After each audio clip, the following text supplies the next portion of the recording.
AP EAMCET results సంబంధించి ఒక bad news రావడం జరిగింది. ఇంకా ఎవరైనా లైక్ చేయకపోతే లైక్ చేయండి. సో ఇక రిజల్ట్స్ ఏవైతే ఉన్నాయో అవి రేపు రిలీజ్ చేస్తామని హైయర్ ఎడ్యుకేషన్ చైర్మన్ గారు అయితే చెప్పడం జరిగింది. సో అయితే అతను ఈ యొక్క హైయర్ ఎడ్యుకేషన్ చైర్మన్ పదవికి రాజీనామా చేయడం జరిగింది. సో మీరు ఇక్కడ చూసుకున్నట్లయితే హేమచంద్రారెడ్డి గారు తన పదవికి రాజీనామా చేశారు. అయితే ఆ లేఖను శ్యామలరావుకి పంపించారు, ఉన్నత విద్యామండలి కార్యదర్శికి.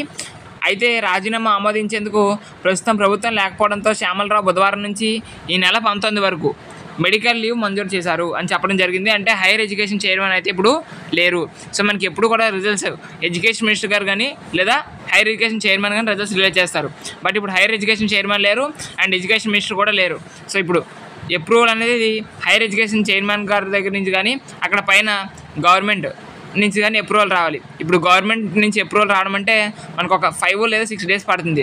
ఇప్పుడు హైయర్ ఎడ్యుకేషన్ చైర్మన్ కూడా లేరు కాబట్టి సో మనకి యొక్క రిజల్ట్స్ ఏవైతే ఉన్నాయో ఇప్పుడు డిలే అయ్యే అవకాశాలు అయితే ఎక్కువగా ఉన్నాయి. ఒకవేళ ఇక్కడ టీవీకే కండక్ట్ చేస్తుంది కాబట్టి అక్కడ కన్వీనర్ గారు ఏమైనా కొంచెం రిజల్ట్స్ రిలీజ్ చేయాలి అనుకుంటే మాత్రం రిజల్ట్స్ అనేవి రేపు రిలీజ్ చేసే అవకాశాలు అయితే ఉన్నాయి.